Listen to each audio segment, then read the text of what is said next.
Hey all right and welcome to all. 9 अप्रैल के UPSC mains question को discuss कर लेते हैं। क्वेश्चन बहुत ज़्यादा सिंपल है। क्वेश्चन करंट बेस्ड भी है और GS2 के बेसिस पे भी है। क्वेश्चन ये है, हाल में ही क्या हुआ, देखिए करंट बेस्ड है इसलिए हमने यहाँ पर एक, आपको बहुत सारे बच्चे सोचते हैं कि हम यहाँ पर जो सोर्स है वो कहाँ से लें, इसलिए हमने एक सोर्स भी आपको दिया है और उसके साथ साथ स्ट्रक्चर भी दिया है कि किस तरह से आप आंसर करेंगे। राइट, यूपीएससी का क्वेश्चन है। नाउ क्वेश्चन क्या है, Indian poor performance on the global gender gap report. Global gender gap report में भारत की परफॉर्मेंस पुअर है, तो उससे हमें क्या सीखने को मिलता है। ठीक है, hints at a serious wake up call, मतलब क्या इसके कॉन्सिक्वेंसेज होंगे। तो आपका बॉडी पार्ट ये समझ में आ रहा होगा कि सबसे पहला बॉडी पार्ट क्या लिखोगे, कॉन्सिक्वेंसेज, या क्या इसके इम्पैक्ट हो सकते हैं।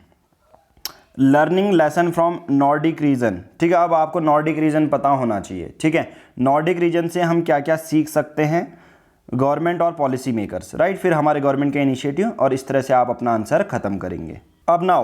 अब आंसर कैसे करना है, जैसे मैंने आपको बता दिया है इंट्रोडक्शन में, रिसेंट की जेंडर गैप रिपोर्ट डालोगे, बॉडी पार्ट स्टार्ट करोगे, कॉन्सिक्वेंसेस से इम्पैक्ट क्या है, नॉर्डिक रीजन, नॉर्वे फिनलैंड वाले रीजन जो हैं उस पर वीमेन एम्पावरमेंट बहुत ज़्यादा अच्छी है, इक्वलिटी है। ठीक है, तो उससे क्या सीख सकते हैं हम, अपने कैसे मॉडल ऑप्ट कर सकते हैं, और कंक्लूजन उसमें लिख देंगे। राइट, तो इंट्रोडक्शन में कुछ इस तरह से, अभी इंडिया है जे select 28 sport to rank 140 among 150 countries on the world economic forum global gender gap index. अब आपका ये एक प्रीलिम्स का भी क्वेश्चन हो गया और आपका मेंस से भी हमने प्रिपेयर करवा दिया है। ठीक है, बॉडी पार्ट में ये कुछ हमने डाटा दिया है पहले से ही, हम इस डाटा को अभी एक्सप्लेन नहीं करेंगे, आप पॉज करके इस डाटा को पढ़ सकते हैं। ठीक है, फिर उसके बाद नॉर्डिक कंट्रीज कौन कौन सी होती हैं, जैसे Norway, Sweden, Finland, Denmark, Iceland. ठीक है, इन्होंने बहुत अच्छा परफॉर्म किया है और इनने क्या क्या चीज़ें हैं, they explicitly support gender equality at work, at home and in public. तो चाहे घर हो या पब्लिक हो, पब्लिक प्लेसेस जैसे ऑफिस हो, ठीक है, गवर्नमेंट के ऑफिस हो, वहाँ पर ये सब सीखा जाता है। ठीक है, तो सजेस्ट क्या है, क्या हमारे भारत सरकार के लिए आप क्या सजेशन देना चाहोगे और भारत सरकार इसके लिए क्या कर रही है। ठीक है, मैं कहूँगा अगर इनिशियल लेवल से, जैसे बेटी बचाओ बेटी पढ़ाओ, ये एक इनिशिएटिव है भारत सरकार का, और एट द एंड कंक्लूजन आप दे देंगे। ओके, तो स्टार्ट करते हैं आज का एनालिसिस। हम 3 आंसर चेक करेंगे। सबसे पहले वो आंसर जो सबसे पहले लिखा गया है, फिर एक हिंदी माध्यम का, ठीक है, और जो नए एस्पिरेंट ने लिखा है वो आंसर भी हम चेक करेंगे। राइट, तो सबसे पहला देखिए, अब मैंने पॉइंट्स बता दिए, इंट्रोडक्शन बता दिया, आंसर का फॉर्मेट बता दिया। अब हम यहाँ देखेंगे कि आंसर कैसा लिखा गया। देखिए, टू द पॉइंट, बिना किसी एक्स्ट्रा एडिशन पॉइंट के आपने रिपोर्ट के बारे में मेंशन कर दिया। यहाँ पर स्पेस आपने दिया है। देखिए, अगर आप क्वेश्चन पढ़ोगे तो क्या है, इंडिया की poor performance on the global gender gap, ठीक है, at a serious wake up call and learning lesson. ठीक है, तो यहाँ पर पुअर परफॉर्मेंस क्या क्या पॉइंट हैं आपने यहाँ पर ये भी मेंशन कर दिया। ठीक है, अब यहाँ पर ये जो रिपोर्ट है ये अगले 1 साल और 1.5 साल के लिए बहुत ज़्यादा इंपॉर्टेंट हो जाएगी, क्योंकि तब तक कोई रिपोर्ट नहीं आने वाली है।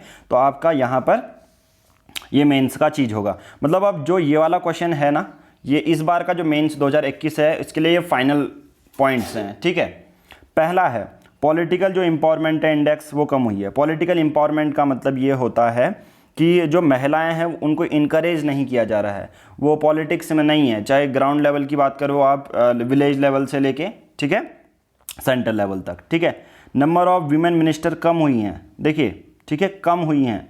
2021 में 9.1% और 2019 में 23%, जो कि एक नीड ऑफ द आवर है, कंसर्न है। आपको लीडरशिप सिखानी चाहिए, लीडरशिप के लिए इनकरेज करना चाहिए महिलाओं के लिए। अब ये पॉइंट बहुत ज़्यादा स्पेसिफिक है, जेंडर गैप। ठीक है, तो मैं सभी को एक एक करके अगर ऐसे लाइन पढ़ता रहा तो ये 50 मिनट से ज़्यादा की हो जाएगी। तो हमारा कहने का मतलब ये है कि जो हम ये समझा रहे हैं वो एक्चुअल में आप सबको पता होना चाहिए कि आंसर कैसे लिखते हैं। नाउ तो इनने बहुत अच्छे तरीके से यहाँ पर इंडिया की पुअर परफॉर्मेंस किस किस में है कैटेगराइज कर दिया है, जो कि और अच्छे आंसर यहाँ पर हैं। राइट, उसके बाद देखिए इन्होंने नेक्स्ट हेडिंग बनाई है, hints at serious wake up call and learning lessons. ठीक है, आपने बहुत अच्छा, एक बार एग्जामिनर को आपने ये बता दिया कि हाँ मैं क्वेश्चन पूछने वाले के बेसिस पे ही लिख रही हूँ अपना आंसर। राइट, तो आपने यहाँ पर आइसलैंड का एग्जाम्पल दे दिया, पॉलिटिकल एम्पावरमेंट बहुत ज़्यादा अच्छी है, फिनलैंड का यहाँ पर एक एग्जाम्पल है, स्वीडन का आपने एग्जाम्पल दिया है। तो नॉर्डिक कंट्रीज जितनी हैं तो वहाँ पर क्या क्या होता है, वहाँ पर आपने कैटेगराइज बेसिस पे यहाँ पर एग्जाम्पल दिया है, ठीक है। नाउ देखिए, मैं इसको ग्रुप में भी शेयर कर देता हूँ, जो पब्लिक ग्रुप है, ठीक है। तो ये बहुत अच्छा आंसर है और बहुत अच्छे इन्होंने पॉइंट लिखे हैं कैटेगराइज वे में। जो क्वेश्चन की डिमांड है वो इनने फुलफिल भी की है, ठीक है। तो हम यहाँ पर इनका आंसर पब्लिक ग्रुप में शेयर कर देते हैं, आप लोग भी इनके जो आंसर के पॉइंट हैं उनसे बेनिफिट ले सकते हैं, राइट। ठीक है, इन्होंने ये कर दिया। India should take the calls regarding this huge gap, should learn to initiative various. हाँ, अब एक और चीज़ है कि इंडिया को क्या करना चाहिए, बहुत ज़्यादा स्टेप्स लेने चाहिए। Should make laws in gender pay gap है, अगर दो मेल और फीमेल में से डिफरेंट सेम काम किया जा रहा है बट पे अलग अलग दी जा रही है, तो इसको उसके लिए एक कानून बनाना चाहिए। पेड मैंडेटरी पेरेंटल लीव देनी चाहिए महिलाओं को, ठीक है।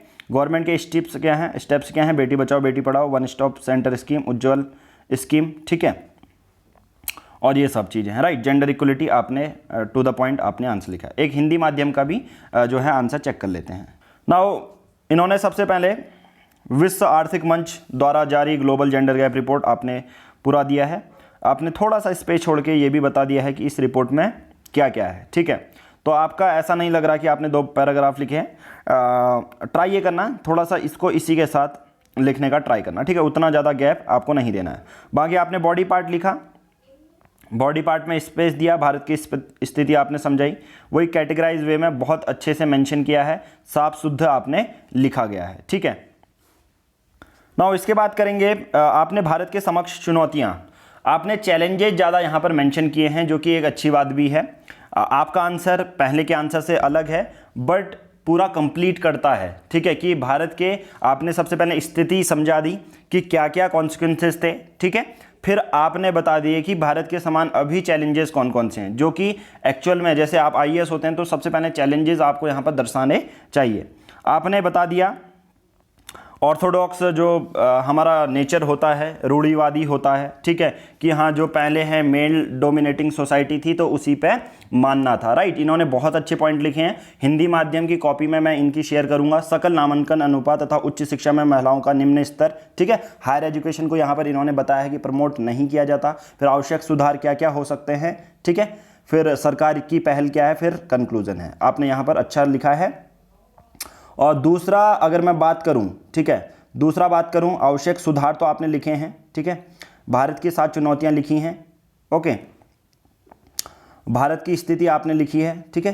तो यहां पर मुझे कहीं पर आई थिंक स्वास्थ्य, आपके आंसर में कुछ नॉर्डिक कंट्री के बारे में यहां पर मेंशन नहीं दिख रहा है, ठीक है।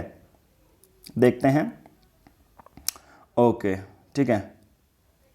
जहां तक मुझे देखने को मिल रहा है आपने हेडिंग में, और देखिए यहाँ पर ये करें, देखिए global gender gap report, Bharat का खराब प्रदर्शन, सरकार और नीति नागरिक क्षेत्र के गंभीर सीखने के सबक संकेत देना है, ठीक है।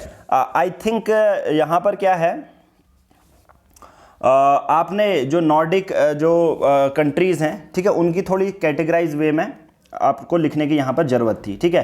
तो थोड़ा सा कोई इशू नहीं है, मे बी ये इसलिए हो सकता है, ठीक है, ताकि मे बी क्योंकि हम जो हिंदी में ट्रांसलेशन करते हैं वो गूगल ट्रांसलेशन करते हैं, ठीक है। जो एक्चुअल जो वो होता है, एक बार ट्राई ये करना कि आप इंग्लिश वाला भी पढ़ लें, ठीक है, ताकि आपको नॉर्डिक रीजन वाले में उसका कैटेगराइज करना बहुत ज़्यादा ज़रूरी था, ठीक है। आपके आंसर में एक कमी है, नॉर्डिक रीजन की कुछ कैटेगरी 2-3 पॉइंट लिखने थे, राइट, जो कि आप पहले आंसर कॉपी से चेक कर सकते हैं। तो यही फ़ायदा रहता है कि हमारा जो पेड ग्रुप डिस्कशन होता है उस पर सबकी आंसर आप देख सकते हैं। इसलिए आप क्या कर सकते हैं कि पहले वाले आंसर से जो कैटेगराइज वे में उसको हिंदी में लिख लें, ठीक है, फिर आपका आंसर पूरा सही होगा। ओके ओके, बहुत अच्छा लिखा है आपने।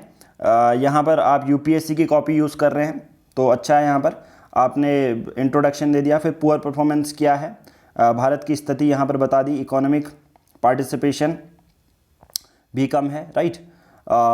फिर उसके बाद ट्राई ये करना कि थोड़ा सा क्लियर लिखें, और ठीक है, क्लियर लिखें। आपने नॉर्डिक कंट्रीज़ के बारे में भी लिखा, ठीक है।